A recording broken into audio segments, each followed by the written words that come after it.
Welcome back to the Michael Brooks Show. Joining us now in studio, it's so great to have you, is Petra Costa. Thank you for having me, Michael. She's the director of the Academy Award nominated, I don't want to get ahead of myself, soon to be, documentary Edge of Democracy, The Edge of Democracy, which I've been recommending people watch for a long time. And it reminds me of how annoyed I am. This is me, definitely not Petra. I am annoyed by the Academy Awards because people who for months were just like, yeah, sure, whatever, are all of a sudden like, oh, yes, that film was nominated. I will be seeing it. So it's good.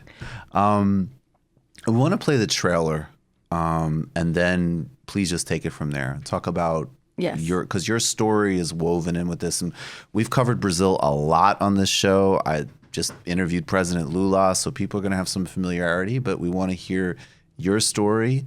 And then we also want to connect it to the global currents. But let's play the ad first. Democracy and I are almost the same age. The music is still on, Matt. I'm going to send these guys to Bolsonaro. Ready? Okay. Brazilian democracy and I are almost the same age. I thought that in our 30s, we would both be standing on solid ground. Petra, for the first time voting in the historical election. I was 19 when Lula got elected. I remember the excitement.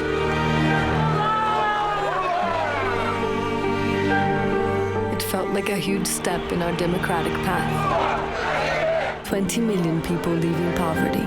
Unemployment reached the lowest number in history, and Brazil rises as a major player on the world stage. The most popular politician on earth.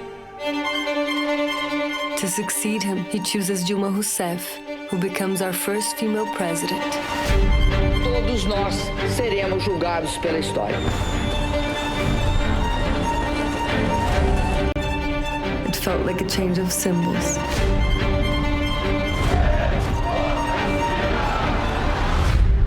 But something in our social fabric started to change. The country divided into two parts. And this wall would rip us apart. The party is soon caught in a corruption scandal, the greatest investigation in the country's history. O que vão pensar de nós?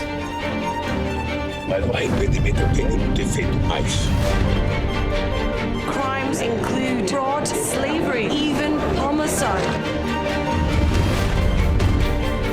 One president impeached, another in prison. Our democracy is crumbling. Essa farsa sexista.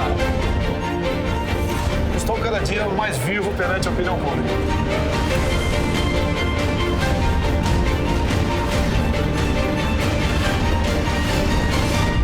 I fear our democracy was nothing but a short-lived dream. So talk about it. Your story and the Brazilian democracy story. So I was born believing that democracy was my birthright, achieved from a lifetime of my parents' struggle. My parents fought against the military dictatorship in Brazil and for the establishment of democracy, and I was born right after that democracy arrived. And in early 2016, I went to film these protests that were happening in the streets of Rio, asking for Dilma's impeachment. And there I saw people asking for the return of that regime that had killed and tortured hundreds and thousands of people in Brazil. And I was shocked.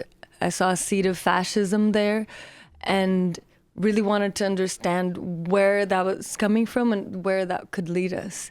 And that's what the film is about. Do you have, where do you think it's coming from? I think it's coming from a deep class struggle, as your colleague was saying. Mm-hmm. And as Warren Buffett says, which I quote a moment in the film, where he says, yes, there's class warfare, and it's our class, the rich class, that is making war and we're winning. In Brazil, precisely that started in 2014 with the election of Dilma versus Aécio Neves, which is from the center-right party. And Aécio reacted in the same way that Trump threatened to react had Hillary won. Mm-hmm. He said that he basically didn't recognize Dilma's election and started a movement to impeach her, and then started looking for a crime that would justify that impeachment.